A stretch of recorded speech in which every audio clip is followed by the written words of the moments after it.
Good morning. Welcome back to Professional Insights. Great conversation this morning. What if I told you that waiting just a few years to start investing could cost you hundreds of thousands of dollars, or you might never even realize it, and you might not even realize it. Um, and this whole idea of like, hey, when I have money, I'll start investing. We're going to get into that. So today's episode, one of the most overlooked financial mistakes, which is the hidden cost of not investing sooner, because it's not just about money. It's about missed freedom, missed opportunities, missed choices, and a peace of mind. So we've got Mike Clarke, co-founder of Protection Point Advisors, with us again today to talk about this topic. And but before we get going, hit that like and subscribe button. Subscribe. We are here every Tuesday morning. So with that, let's get into it. Morning, Yes. Mike. Yeah. Good morning. Let's get into it. Yes. So Yeah. Look, we hear a lot of it. I mean, and we've talked about this, the importance of investing early. But what does that really mean in practice? Like, what have you seen with clients? What have you seen in your experience? Well, building wealth is simple. It's time plus money. Okay. And you can't ignore the time element of that. Really, once you consume from your income what you need to consume, if there is a surplus, and frankly, if there isn't a surplus, your lifestyle is more expensive than it needs to be in all likelihood. The surplus, though, once you've consumed what you need to, it can only go in one of two directions. It can only go in the direction of decreasing your net worth or increasing it. So you increase your net worth when you spend that money on things that have a tendency to appreciate in value over time. Stocks, bonds, real estate, things like that typically are the most often chosen, but that's what you're doing. If you spend the money, on the other hand, on a boat or things that depreciate in value, then you depreciate your net worth, because what you're really doing is you're sacrificing increments of time, and it's those increments of time that help you get the rest of are largely responsible for getting you there, along with the investment itself. With so much information on the internet, Mike, I mean, the Yeah, Dave Ramsey, Susie Ormans, I mean, it's all over the place. right. Why do you think so many people delay investing even when they know they probably shouldn't? Well, look, a lot of people are in survival mode. They say to themselves, "I can't afford it." Okay, so that's the number one reason. I mean, half of this country doesn't invest at all because they feel like they're just living paycheck to paycheck. So I mean, it's an unfortunate circumstance that it exists, but I think it's maybe one of the larger economic problems we have going forward. I mean, people like you hear people like Larry Fink at BlackRock talking a great deal about this, about how, half of the country doesn't have any retirement savings or some enormously large number. So I think that's reason number one. Reason number two is some people think I'm young and I have time. Well, you do, but time is your friend. Don't sacrifice it in the early stages. Okay. So I think there's a lot of misunderstanding about, when it is most appropriate to do it. And then I think from there, there's sometimes misunderstanding about the investment instruments themselves, stocks, bonds, real estate. I mean, we have an appalling amount of financial illiteracy in this country. So you put all these things together, and that's the largest reason. And you and I've looked into this in that, what is it, like 43 or 40% of eligible participants participate in the company's 401k.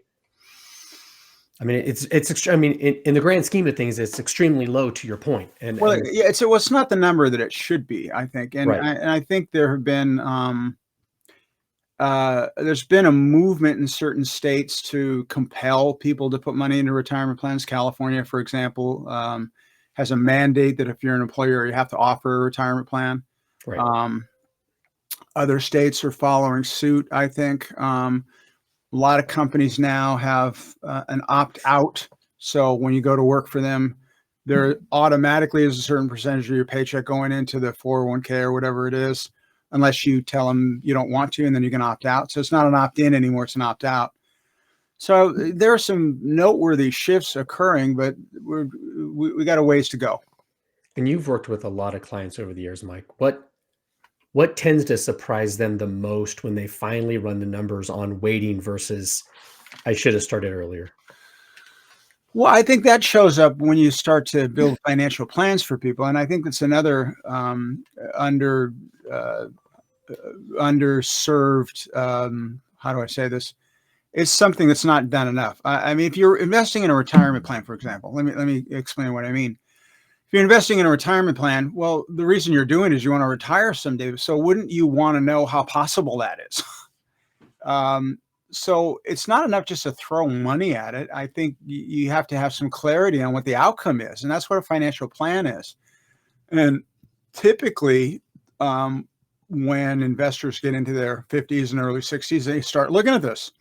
And by then, you mentioned time, it's often too late to make the adjustments necessary to a successful outcome. You ran out, the clock ran out on you. And so with enough money, right? And this is the analogy, with enough money, anything is possible. However, to your point, is it possible to catch up if someone starts late in life? Well, sure, if you got enough money. Yeah, Right. I mean, the tax code has provisions in it where you can contribute more to retirement plans past age 50. You know, they call them catch-up contributions. Right. Right. So, but look, the sooner the better. I really do think this is just about habit. It's about this whole idea of paying yourself first. Always invest a certain percentage of your income, no matter what your income is. So I think it's as much about, ungluing oneself from this culture of consumption. Right. Kind of take a look take a look at your income and just say, 10% of it, I'm not even going to count because that goes for somewhere else. It's just really about habit. That come in that habit, and then you mentioned the 10%, because there's that common belief that you need the money to start investing. But in reality, that's such a dangerous myth. Well, again, I mean, look, when you participate in a retirement plan, or you put money into an IRA, or you open up a brokerage account or whatever, what you're really doing is you're still spending money, but you're spending money on things that have a tendency to appreciate in value over time. That's the difference. Right. You can either spend money on stuff that gets more valuable or stuff that gets less valuable. Okay. So I'm not saying don't spend all your income. Yes, do spend all your income. Just spend 10% of it on stuff that will be worth more tomorrow than it is today.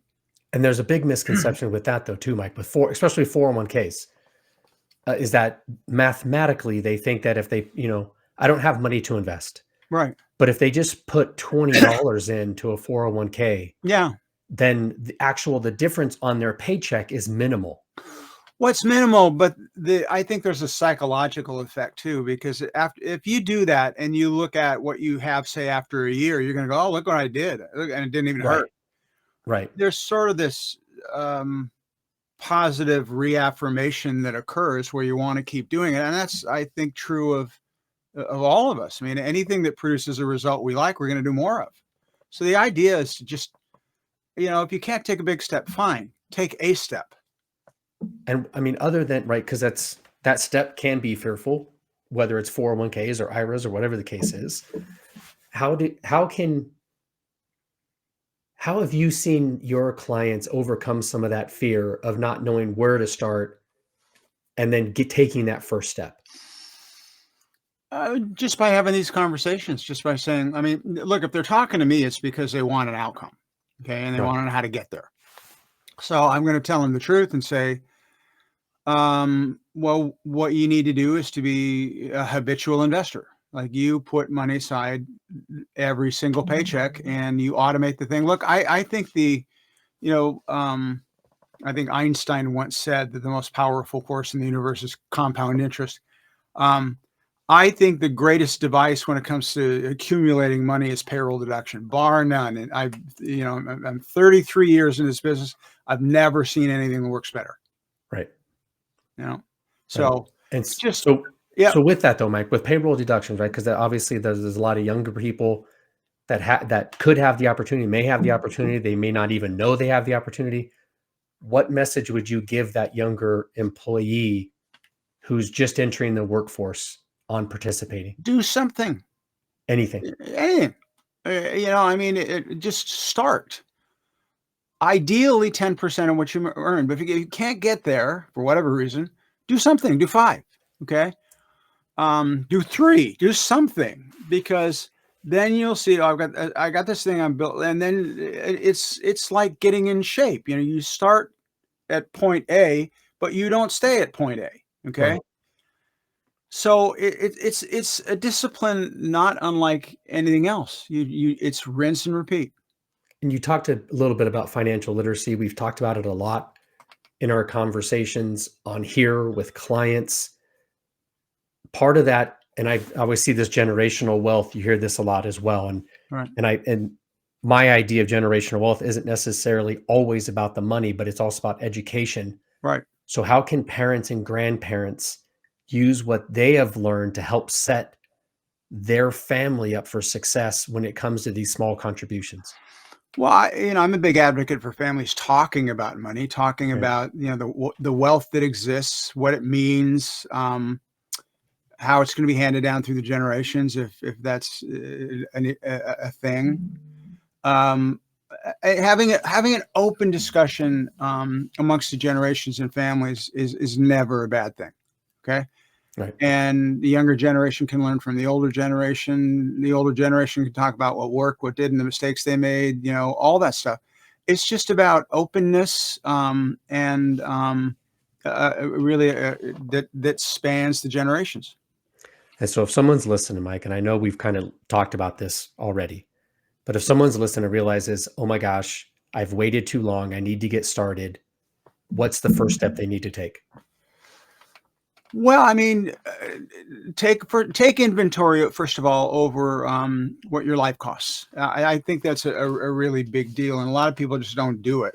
But Right. you got to know what you need. Okay.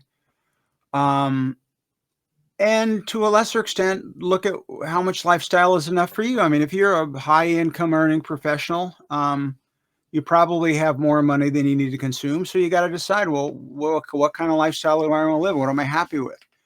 But it starts with taking inventory. And after you take inventory, then you'll know, okay, this is my surplus. This is what's left over. First thing you're going to want to do is build up a healthy liquid reserve. And after that, it just, the surplus just, again, it goes into, buying things that appreciate in value. If you have an employer-sponsored retirement plan available to you, that's the first place you probably want to go. Okay, particularly if there's a company match. Yep. And then if you exhaust that, and you hit the limitations on that, then it's just a question of what's next. It can be a brokerage account. It can be saving up money for a down payment on a piece of real estate if you don't own a home, things like that. But it really is just about taking inventory and then just compartmentalizing optimally, and then rinse and repeat. I love it. Mike, any final thoughts before we jump off? I know you've got some things you've got to get to, and I appreciate the time here because this was kind of thrown at you. So any final thoughts on this? No, again, there's no secret to it. It's like so many things. It's like, again, getting in shape, diet and exercise. Just like base hits. It's the basics. That's it. I appreciate the time, Mike. Thank you so much. Like and subscribe. Ask any questions. We're here every Tuesday morning, but thank you for the time, and look forward to next week. Okay. Thank you.